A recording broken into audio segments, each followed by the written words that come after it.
Hello student, हम लोग जो कल के वीडियो में कक्षा 11 के चैप्टर कार्य ऊर्जा तथा शक्ति के जो न्यूमेरिकल क्वेश्चन कर रहे थे, तो क्वेश्चन नंबर 1 से लेकर के 10 तक पहले वीडियो में किए थे और इस वीडियो में हम लोग क्वेश्चन नंबर 11 से आगे जहां तक पॉसिबल हो सकता है करने का कोशिश करेंगे। तो यदि आप लोगों ने पहला वीडियो नहीं देखा होगा इस चैप्टर के न्यूमेरिकल का, तो इस पहले वाले वीडियो का मैं लिंक इसके डिस्क्रिप्शन बॉक्स में दे दूंगा और वहाँ से आप जाकर के आप पहली वीडियो को देख सकते हैं। और चलिए स्टार्ट करते हैं क्वेश्चन नंबर 11 से। और क्वेश्चन नंबर 11 है हम लोगों का कि 2 किलोग्राम द्रव्यमान के एक पिंड की चाल 10 मीटर प्रति सेकंड से बढ़ाकर 20 मीटर प्रति सेकंड कर देने पर पिंड की गतिज ऊर्जा में परिवर्तन ज्ञात कीजिए। यानी कि जो पिंड की गतिज ऊर्जा है उसमें परिवर्तन क्या करना है, ज्ञात करना है। और ये क्वेश्चन नंबर 11 में ये दे रखा है हम लोगों को कि पिंड का द्रव्यमान जो है m इजकल टू 2 किलोग्राम और जो पिंड है उसका वेग जो स्टार्टिंग में यानी कि प्रारंभिक वेग u जो है, जो चाल दिया है हम लोगों के पास 10 मीटर प्रति सेकंड है और उसको बढ़ा करके कितनी कर देनी है, बोल रहा है कि बढ़ाकर 20 मीटर प्रति सेकंड, यानी कि उसकी जो चाल है 10 से 20 हो जा रही है। तो उस कंडीशन में उसकी गतिज ऊर्जा में क्या परिवर्तन होगा, यानी कि पिंड के गतिज ऊर्जा में परिवर्तन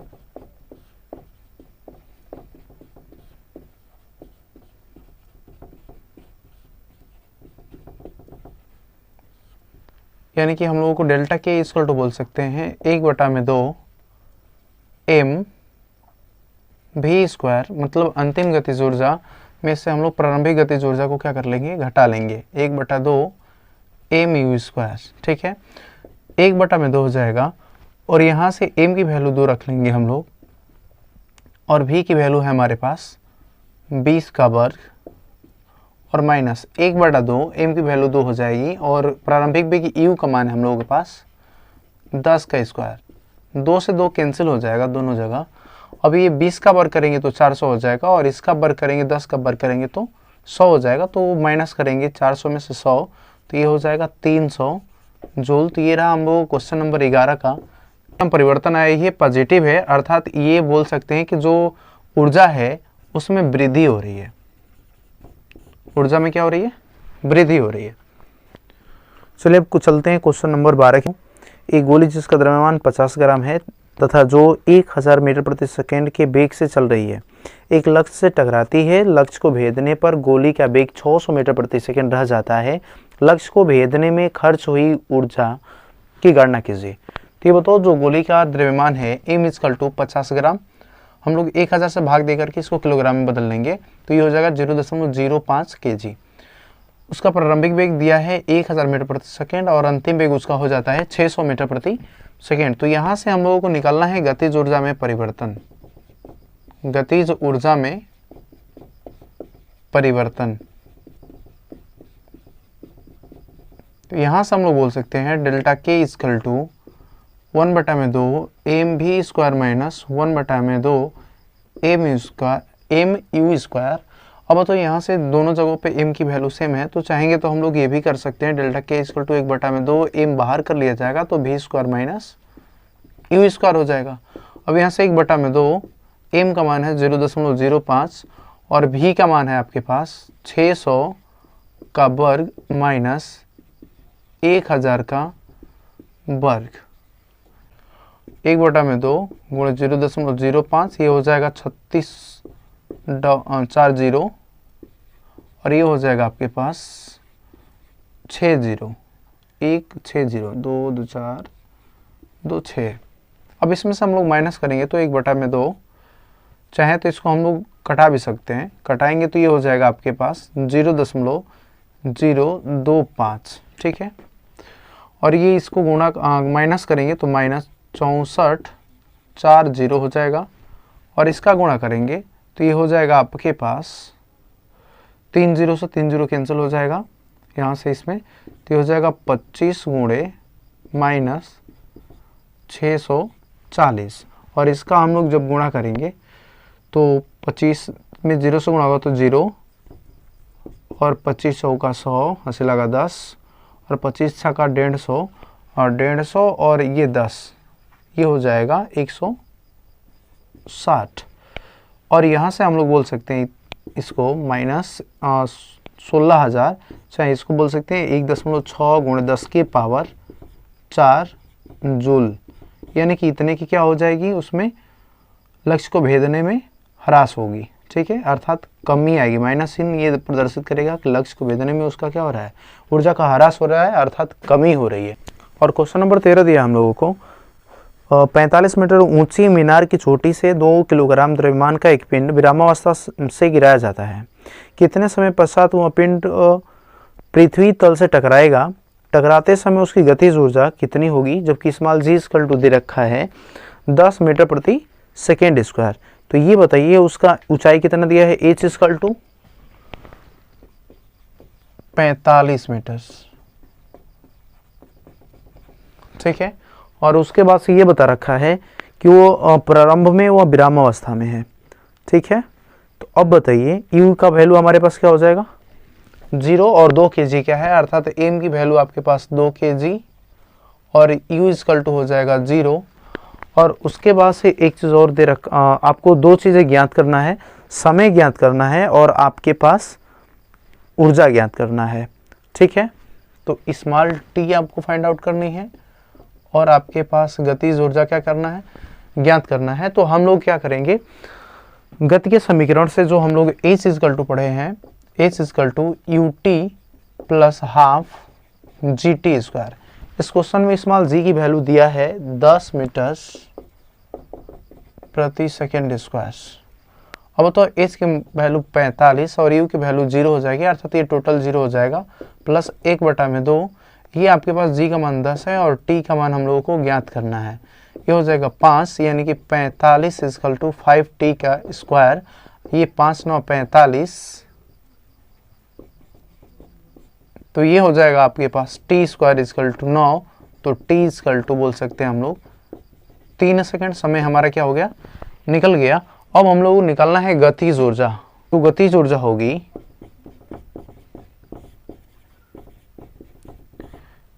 इसके चोटी पर जो पिंड की स्थितिज ऊर्जा होगी उसके बराबर होगी, अर्थात स्थितिज ऊर्जा इक्वल टू हम लोग बोल सकते हैं mgh बोल सकते हैं ना, यानी कि पिंड की चोटी पर स्थितिज ऊर्जा, तो हम लोग यहां से ये चीज बोल सकते हैं। तो m की वैल्यू आपके पास 2 हो जाएगा, ये हो जाएगा 10 और ऊंचाई हमारे पास दी गई है 45, तो ये हो जाएगा आपके पास 900 जूल। ये हो जाएगा आपके पास 900, ये हो जाएगा आपके पास 900 जूल। ठीक है, तो ये रहा क्वेश्चन नंबर हम लोगों का 13 का आंसर्स। एक आपके पास 3 सेकेंड और एक आपके पास 900 जूल। चलते हैं हम लोग क्वेश्चन नंबर 14 की तरफ। और क्वेश्चन नंबर 14 में ये दे रखा है कि विरामावस्था में रखी 8 किलोग्राम द्रव्यमान की किसी वस्तु पर 16 न्यूटन का बल लगाया जाता है। बल के अंतर्गत वस्तु पर 5 सेकेंड समय में प्राप्त गतिज ऊर्जा की क्या करना है, गणना करना है। m इक्वल टू 8 kg हो जाएगा और बल का मान आपके पास दिया है F इक्वल टू 16 न्यूटन। और उसके बाद से एक चीज और दे रखा है, स्मॉल t इक्वल टू समय जो आपके पास है 5 सेकेंड। समय जो है हमारे पास 5 सेकेंड है। तो यहाँ से हम लोग बोल सकते हैं कि F इक्वल टू ma, त्वरण निकल जाएगा। हम लोग ज्ञात करना है गतिज ऊर्जा, k की वैल्यू ज्ञात करनी है, जबकि इसमें वेग का मान नहीं दिया है, तो वेग सबसे पहले निकालेंगे। ठीक है, गति के समीकरण से। और गति के समीकरण में से हम लोगों को वेग निकालने के लिए त्वरण की आवश्यकता पड़ेगी। तो F equal to ma equal to से हम लोग a का मान निकाल लेंगे। तो a इक्वल टू बोल सकते हैं F बटा में a में, यानी कि आपके पास 16 बटा में 8 हो जाएगा। तो ये कटा देंगे आप लोग, तो कितना 2 मीटर प्रति सेकेंड स्क्वायर का त्वरण हो जाएगा। तो हम लोग गति के प्रथम समीकरण से v equal to u plus at रख सकते हैं। और यहाँ से v इक्वल टू u का मान हम लोगों को प्रारंभ में वो वस्तु जो थी बताया है कि विरामावस्था में थी, अर्थात u की वैल्यू हमारे पास क्या होगी 0 हो जाएगी और ए का मान आपके पास 2 हो गया और समय जो है आपके पास 5 सेकेंड है, अर्थात v = 10 मीटर प्रति सेकेंड हो जाएगा। और गतिज ऊर्जा हम लोगों को निकालनी होगी, तो गतिज ऊर्जा k = हम लोग बोल सकते हैं 1/2 mv²। तो k = 1/2, m का मान आपके पास 8 है और v का मान हो गया 10, 10 का स्क्वायर बोल सकते हैं, तो 2 चौके 8, यानी कि k = हम लोगों को 4 गुणे ये 100 हो जाएगा, तो k = 400 जूल आंसर हो जाएगा हम लोगों का क्वेश्चन नंबर 14 का आंसर। और क्वेश्चन नंबर 15 है कि 6 किलोग्राम के एक पिंड को 20 न्यूटन के बल से 8 मीटर तक समान वेग से 10 सेकेंड में खींचा गया है। ज्ञात कीजिए कि इस क्रिया में कितना कार्य किया गया और पिंड की गतिज ऊर्जा कितनी हुई। और एक चीज और पूछा है, कार्य करने की शक्ति क्या होगी। तो ये बताओ, वस्तु का जो द्रव्यमान दिया गया है, जो पिंड का द्रव्यमान दिया है m = 6 किलोग्राम यानी कि 6 kg, और उसके बाद से इस पे बल लग रहा है 20 न्यूटन का, F का मान आपके पास 20 न्यूटन है। उसके बाद से ये दिया है 8 मीटर तक समान वेग से। अब बताओ S = आपके पास 8 मीटर और समय जो आपके पास दिया है, समय t = 10 सेकेंड में खींचा गया है। तो अब बताइए, इसमें जो पहला क्वेश्चन है ये बोल रहा है कि किए गए कार्य की गणना कीजिए, अर्थात फर्स्ट जो क्वेश्चन आपके पास आएगा W = हम लोग बोल सकते हैं, चाहे किया गया जो कार्य आएगा आपके पास, किया गया कार्य W = Fs बोल सकते हैं। अब यहाँ से F की वैल्यू आपके पास हो जाएगी 20 और S की वैल्यू हो जाएगी 8, यानी कि 160 जूल। ये पहले वाले का आंसर हो जाएगा। और दूसरा वाला में ये पूछा है कि उसकी गतिज ऊर्जा कितनी होगी। तो जो वस्तु है उसको क्या किया गया है, जो पिंड को खींचने में किया गया कार्य होगा वही गतिज ऊर्जा के रूप में क्या हो जाएगा, परिवर्तित हो जाएगा। अर्थात जो गतिज ऊर्जा होगा, ये बोल सकते हैं कि जो गतिज ऊर्जा होगी किसके बराबर होगी, किए गए कार्य के बराबर, किए गए कार्य के बराबर होगी। तो अब तो किया गया कार्य आपके पास कितना है, 160 जूल, अर्थात यही आंसर हो जाएगा गतिज ऊर्जा का भी। ठीक है। अब रहा क्वेश्चन नंबर 15 का तीसरा, और तीसरा वाला में पूछा है कि कार्य करने की शक्ति क्या होगी। तो ये बताओ, कार्य करने की शक्ति, कार्य करने की शक्ति, और शक्ति = हम लोग जानते हैं कि कार्य बटा में क्या होता है, समय। अब बताओ शक्ति = क्या हो जाएगा, कार्य की वैल्यू हम लोगों के पास आया है 160 जूल और समय जो है हम लोगों के पास 10, 1 0 से 1 0 कैंसिल, अर्थात 16 वाट। ये हो जाएगा क्वेश्चन नंबर 15 का तीसरे का आंसर। ठीक है। तो ये रहा क्वेश्चन नंबर हम लोगों को 15 का सलूशन। अब चलते हैं हम लोग क्वेश्चन नंबर 16 की तरफ। ठीक है। यदि किसी पिंड की गतिज ऊर्जा 16 गुनी कर दी जाए तो उसका संवेग कितने गुना हो जाएगा। अब बताओ, ये जो क्वेश्चन नंबर 16 है इसको हम लोगों को गतिज ऊर्जा और संवेग के बीच में जो रिलेशन होता है उसके फार्मूले के थ्रू इस क्वेश्चन को क्या करेंगे, सॉल्व करेंगे। और गतिज ऊर्जा और संवेग में संबंध क्या होता है, तो हम लोग पढ़े हैं k = p² 2m। वस्तु वही है, अर्थात ये जो वस्तु का द्रव्यमान होगा वहाँ कभी बदलेगा नहीं, अर्थात परिवर्तन दो ही चीज हो सकता है, तो वस्तु के द्रव्यमान और उसकी गतिज ऊर्जा। ठीक है। तो हम लोग द्रव्यमान को नियत मानते हुए ये बोल सकते हैं कि k अनुक्रमानुपाती p²। अब आपके पास इसको ये भी बोल सकते हैं k1 में k2 = p1 का स्क्वायर बटे में p2 का स्क्वायर। और चूंकि एक चीज इस क्वेश्चन में बोला है कि जो उसकी बाद में गतिज ऊर्जा हो रही है वह पहले वाले गतिज ऊर्जा की कितनी गुना हो जा रही है, 16 गुना, अर्थात k2 की वैल्यू जो होगी 16 k1 के बराबर होगी, अर्थात k1 बटे में 16 k1 = p1 का स्क्वायर बटे में p2 का स्क्वायर, यानी कि k1 से k1 कट जाएगा तो 1 बटा में ये क्या बचेगा, 16 बचेगा। तो अब बताओ P1 अपन में P2 का होल स्क्वायर इक्वल टू हम लोग बोल सकते हैं 1 बटा में 16, दोनों पक्षों का वर्गमूल निकालोगे तो P1 अपन में P2 इक्वल टू ये हो जाएगा 1 बटा में 4। तो हम लोगों को मान ज्ञात करना होगा P2 का, तो इसका गुणा इसमें, इसका गुणा इसमें, अर्थात P2 इक्वल टू क्या हो जाएगा 4P1। अर्थात तो हम लोग बोल सकते हैं कि जो दूसरा आपके पास संवेग आएगा पहले वाले का 4 गुना होगा, अर्थात संवेग जो होगा संवेग 4 गुना होगा, संवेग 4 गुना होगा। ये रहा हम लोगों का क्वेश्चन नंबर 16 का आंसर। चलते हैं हम लोग क्वेश्चन नंबर 17 की तरफ। और क्वेश्चन नंबर 17 में ये दे रखा है किसी पिंड का संवेग 10% बढ़ जाने पर उसकी गतिज ऊर्जा कितने प्रतिशत बढ़ जाएगी। अर्थात इसमें प्रतिशत की बात किया है तो हम लोग प्रतिशत में ही निकाल के इसका आंसर देंगे। तो इस क्वेश्चन में ये बता रहा है कि गतिज संवेग जो है आपके पास 10% बढ़ जा रहा है। ठीक है, तो अब बताओ यहाँ से हम लोग क्वेश्चन नंबर 17 में भी वही कंडीशन है। हम लोग रिलेशन पढ़े हैं K equal to P square बटे में 2m, अर्थात K इक्वल टू K अनुक्रमानुपाती P स्क्वायर। और यहाँ से बोल सकते हैं K1 अपान में K2 इक्वल टू P1 का स्क्वायर बटे में P2 का स्क्वायर बोल सकते हैं।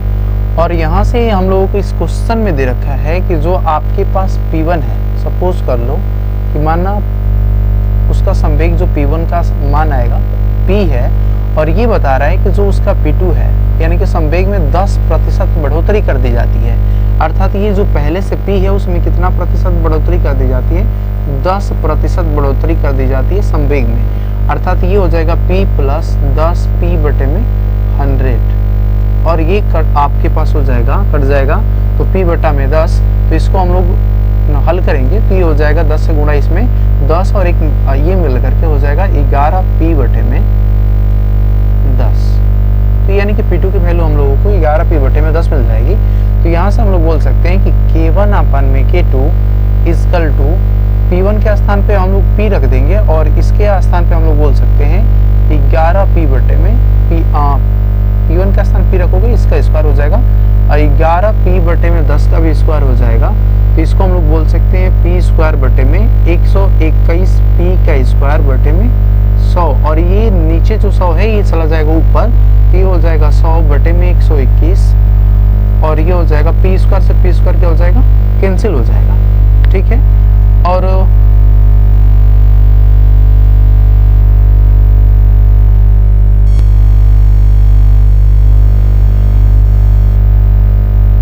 यहाँ से हम लोगों को मिल रहा है K1 अपन में K2 इक्वल टू 100 बटा में 121। चाहे तो इसको उल्टा कर देंगे हम लोग, तो K2 अपान में K1 हो जाएगा, तो ये भी उल्टा हो जाएगा 121 अपान में 100। यदि दोनों पक्षों में मैं एक को माइनस कर लूँ, यदि दोनों पक्षों में एक को माइनस कर लूँ तो क्या मान में प्रभाव पड़ेगा, नहीं पड़ेगा। तो -1 इस साइड भी और -1 इस साइड में, ताकि मैं इसलिए कर रहा हूँ गतिज ऊर्जा में हम लोगों को परसेंटेज के रूप में परिवर्तन बताना है, तो इसलिए मैं सोच रहा हूँ कि यहीं से क्वेश्चन को हम लोग छोटा करने का कोशिश करें। तो ये हो जाएगा आपके पास K2 माइनस K1 बटे में ये हो जाएगा K1। ठीक है, और यहाँ से एलसीएम लेंगे तो 121 माइनस 100 हो जाएगा, 100 से गुणा होगा तो, और बटे में कितना हो जाएगा 100। अर्थात ये हम लोगों की जो वैल्यू निकल के आ रही है K2 माइनस K1 बटे में K2 माइनस K1 बटे K1 इक्वल टू ये हो जाएगा 21 बटे में 100 हो जाएगा। अब यहां से हम लोगों को इसके मान ये आ गया, तो गतिज ऊर्जा में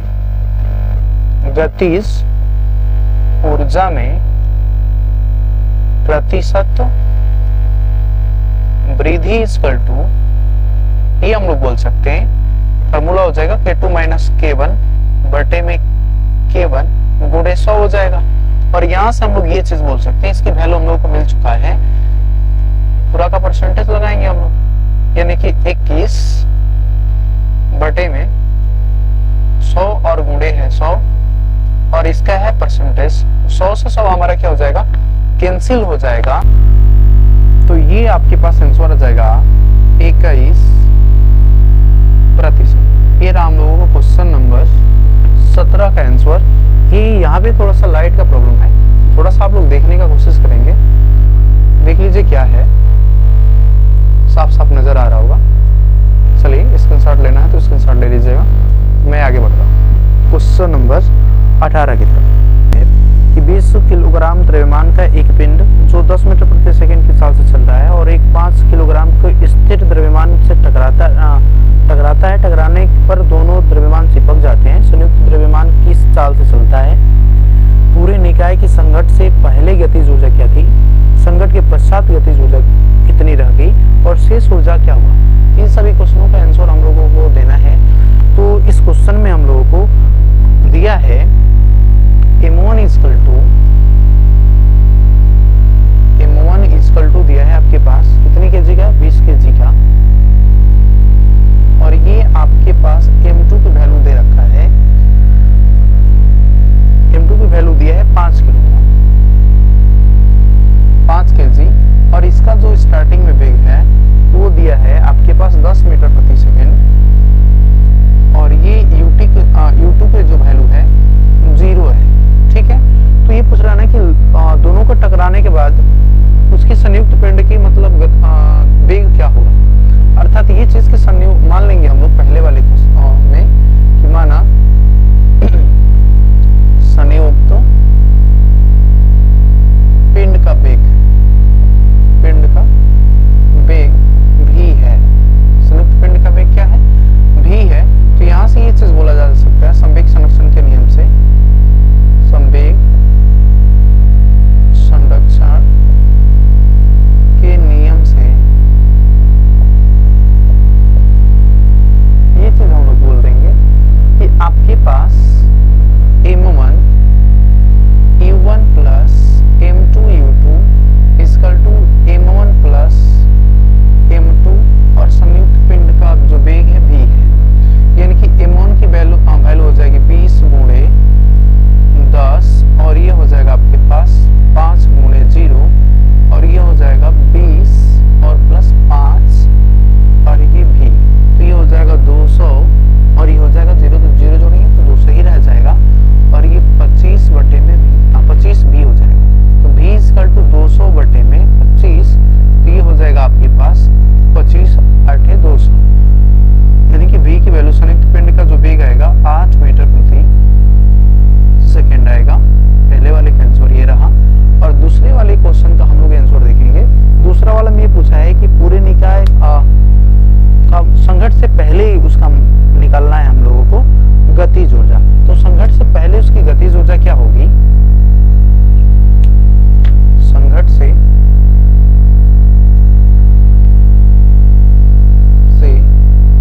पूर्व गतिज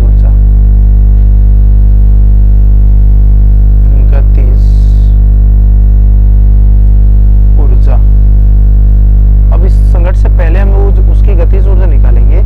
ये बताइए, ये हो जाएगा आपके पास 1/2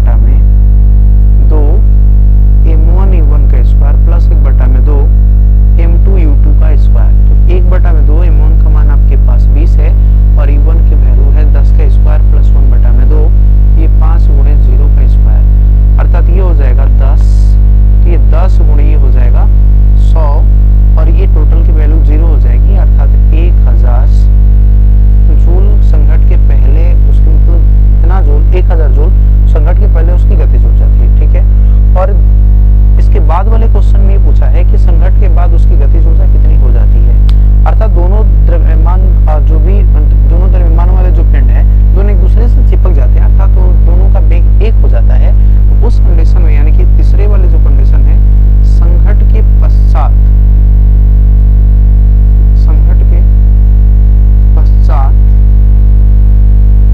गतिज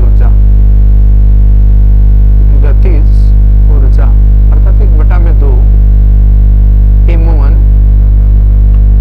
प्लस m2, और ये हो जाएगा आपके पास v का स्क्वायर, 1/2 ये 20 प्लस 5, और ये हो जाएगा 8 का स्क्वायर, आया है आपके पास 8 मीटर प्रति सेकेंड, तो 1/2 ये हो गया 25, और ये हो जाएगा 64, इसको कटा देंगे 32, तो 25 दूनी की 50, 5 लगा, 25 × 75 और 5, ये हो जाएगा आपके पास 800 जूल। और तीसरा वाला क्वेश्चन में ये पूछ रखा है, इसी क्या चौथे वाले में, सॉरी चौथे वाले में ये पूछ रखा है कि चौथे वाले में आपको ये बताना है कि जो शेष ऊर्जा बची थी, जो शेष ऊर्जा बची थी, उस शेष ऊर्जा का क्या हुआ। तो संघट से पहले हम लोग देख रहे हैं, संघट से पहले जो उसकी गतिज ऊर्जा है ज्यादा है और संघट के पश्चात जो गतिज ऊर्जा है कम हो जा रही है। अर्थात ये संघट के पश्चात जब गतिज ऊर्जा उसकी कम हो जा रही है, तो उस कंडीशन में ये हुआ कि जो उसके ऊर्जा की ह्रास हो गई और वहीं आपके पास जो ऊर्जा होगी वही ऊर्जा उष्मा हानि के रूप में क्या हो जाएगी, बदल जाएगी। तो इसको हम लोग ऐसे लिख देंगे कि संघट से पहले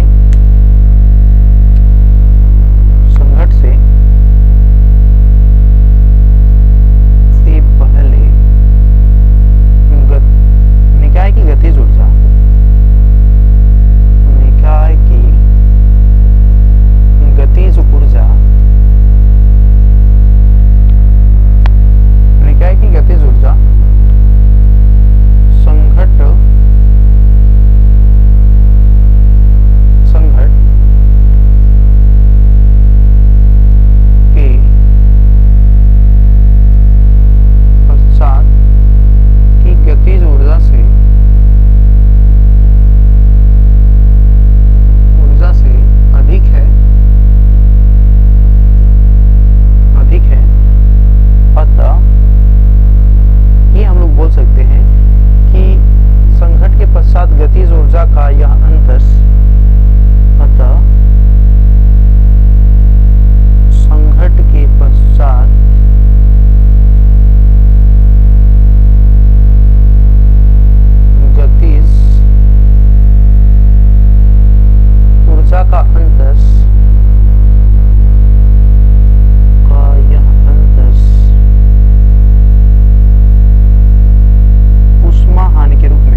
बताइए कार्य ऊर्जा प्रमेय के अनुसार हम लोग ये बोल सकते हैं कि जो गतिज ऊर्जा में परिवर्तन हो आएगा किए गए कार्य के बराबर है। मतलब गतिज ऊर्जा में जो परिवर्तन आएगा किए गए कार्य के बराबर होगा। अर्थात ये चीज हम लोग बोल सकते हैं कि जो कृत कार्य होगा इसके बराबर होगा डेल्टा के बराबर, अर्थात ये -42 जूल हो जाएगा ये भी।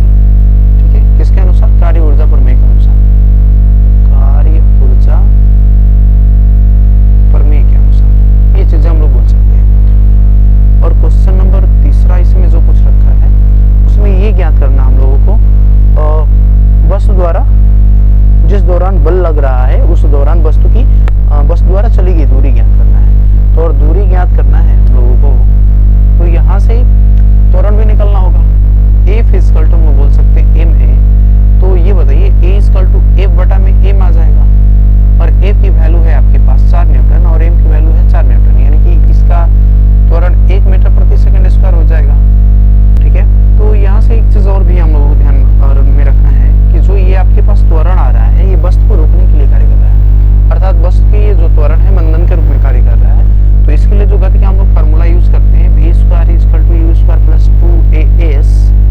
तो ये जो प्लस वाला चिन्ह होता है इसके स्थान पे क्या हो जाएगा -2, क्योंकि ये मंदन के रूप में कार्य कर रहा है। तो -2as बोल देंगे। तो यहाँ से आपके पास ये इधर आएगा, तो 2as = u² - v², और यहाँ से s = u² - v² बटे में 2a हो जाएगा। और u² यानी कि हो जाएगा 5 का वर्ग 25 - 4, 2 का वर्ग करेंगे तो 4 हो जाएगा, और बटे में 2 × 1 यानी कि हो जाएगा 21। यहाँ से नीचे साफ करके यहाँ पर दिखाई नहीं दे रहा होगा, हो जाएगा 25 माइनस ये हो जाएगा 4 बटे में 2 × 1 यानी कि 2 हो जाएगा। तो 21 बटे में 2, इसको सॉल्व करेंगे हम लोग, तो ये हो जाएगा आपके पास 10.5 मीटर। ये रहा क्वेश्चन नंबर 19 का सॉल्यूशन। और क्वेश्चन नंबर 20 में दिया है हम लोगों का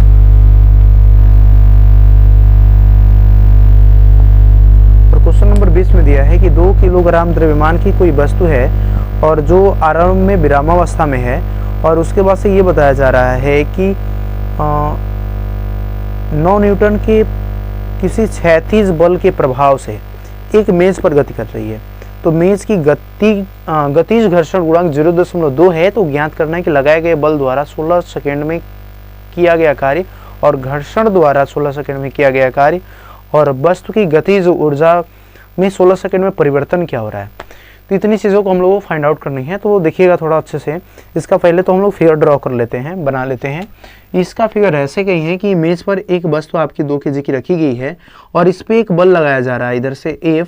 तो ये वस्तु A त्वरण से इधर की तरफ क्या है, गतिमान है, और ये जो वस्तु है इधर की तरफ गतिमान है, अर्थात घर्षण बल हमारा इधर की तरफ काम करेगा Fs, और इस वस्तु की जो भार होगा नीचे की तरफ काम करेगा mg, और इसकी प्रतिक्रिया जो होगी आपके पास ठीक ऊपर की तरफ r अविलंबोत कार्य करेगा। ठीक है, तो इससे के सारे हम लोगों को क्वेश्चन को क्या करना है, सॉल्व करना है। तो यहाँ से ये चीज हम लोग बोल सकते हैं कि m की वैल्यू आपके पास 2 kg है और इस पे कितने न्यूटन का बल लगाया जाता है, तो 9 न्यूटन का बल लगाया जाता है।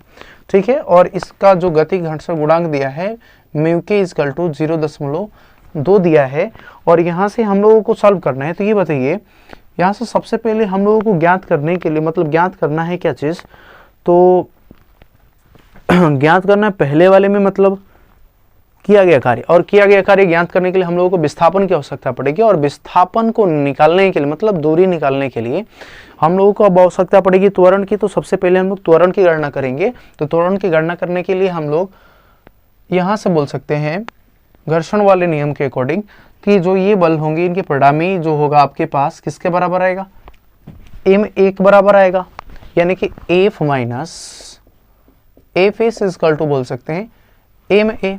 अब बताओ यहाँ से F की वैल्यू आपके पास 9 न्यूटन, Fs बराबर बोल सकते हो म्यू के, और ये हो जाएगा r, और ये हो जाएगा m की वैल्यू हम लोग रख लेंगे 2, और ये हो जाएगा a। तो 9 माइनस ये हो जाएगा आपके पास म्यू का मान 0.2 हो जाएगा, और r के स्थान पे हम लोग बोल सकते हैं mg, क्या बोल सकते हैं mg, और g का मान हम लोग रख लेंगे 10 मीटर प्रति सेकेंड स्क्वायर।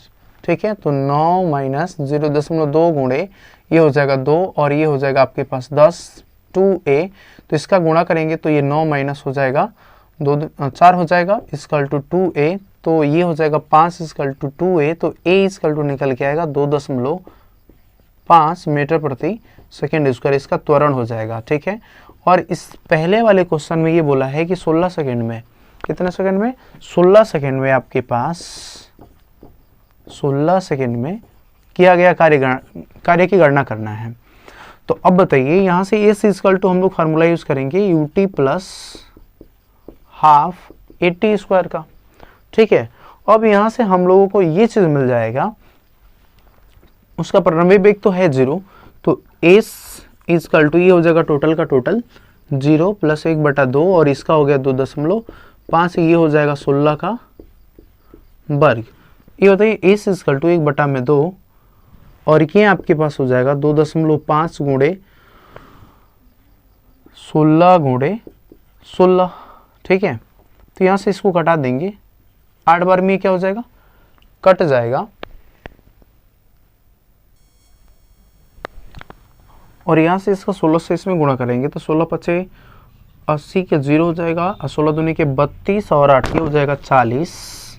एक स्थान पे दशमलव लगा लेंगे, गुणे 8 से गुणा करेंगे तो ये हमारा हो जाएगा 320 मीटर विस्थापन आ गया, ठीक है। तो किया गया कार्य W इक्वल टू हम लोग निकाल लेंगे F इंटू एस, यानी कि F की वैल्यू हम लोगों को दिया है 9 और ये हो जाएगा 320। तो गुणा करा देंगे तो ये हो जाएगा 0, 9 दूनी 18 के 88 लगा 1 और 29 27 1 28, यानी कि किया गया कार्य जो होगा 2880 जूल होगा, ठीक है। और जो इसमें दूसरा जो पूछा है घर्षण के द्वारा 16 सेकेंड में पूछ रहा है कि किया गया कार्य होगा कितना होना चाहिए। तो अब हम लोग निकाल लेंगे घर्षण के द्वारा, ठीक है। और घर्षण के द्वारा निकालने के लिए हम लोगों को यहाँ से एफ एस की वैल्यू निकालनी होगी। एफ एस इक्वल टू हो जाएगा म्यू के आर। तो अब बताओ इसके स्थान पे हम लोग एक चीज और बोल सकते हैं, थोड़ा सा नीचे लिख दूं, F S equal to mu के आर हो जाएगा। तो म्यू के की वैल्यू 0.2 और इसके स्थान पे एम जी रखना है, अर्थात 0.2 और ये m का मान 2 है और g का मान आपके पास 10 है, यानी कि ये हो जाएगा 4 न्यूटन, ठीक है। तो अब यहाँ से किया गया कार्य हम लोगों को निकाल लेना है। तो W equal to F S फिर s हो जाएगा। अब यहाँ से आपके पास हो जाएगा 4 गुणे और s की वैल्यू हम लोगों को यहाँ पे निकाल रखे हैं 320 आ रही है, यानी कि 320 ये हो जाएगा, गुणा करा देंगे 0 4 दूनी के 8 4 3 12, यानी कि 1280 जूल हो जाएगा इसके द्वारा किया गया कार्य, ठीक है। उसके बाद से ये आपका जो कार्य हो रहा है, मतलब ये जो बल लग रहा है विपरीत दिशा में होगा, तो ये चाहो तो आप लोग आंसर माइनस में दे रहा है, माइनस में भी यूज कर सकते हो, क्योंकि इसकी जो वैल्यू आएगी, ठीक है, विपरीत दिशा में कार्य कर रहा होगा, अर्थात ये जो बल का मान हम लोग लेंगे माइनस दिखा करके दिखा सकते हैं, क्योंकि उसके विपरीत दिशा में कार्य कर रहे हैं। और ये जो विस्थापन इसमें आएगा मतलब माइनस के साथ है, तो माइनस से हम लोग क्या कर लेंगे, यूज कर सकते हैं, ठीक है।